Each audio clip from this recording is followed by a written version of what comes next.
Students are afforded opportunities in our new simulation lab where they learn vital pharmacy practice skills that prepare them for their introductory pharmacy practice experiences. When you first walk into the simulation lab, you will see our small group area where we'll have some lecturing from our teacher. We might do some work together.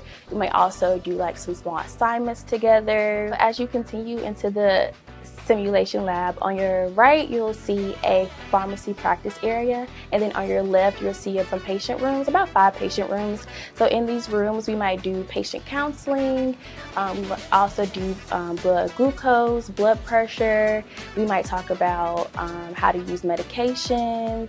As you continue walking, on your right you have the IV simulation room. We have it set up how it would be in a hospital, and we practice making a complete sterile environment. So that's very important when you're making IV compounds, because you want to make sure that nothing is contaminated. The sim lab is a great benefit to me as a student because this is where we practice our skills to take into the real world.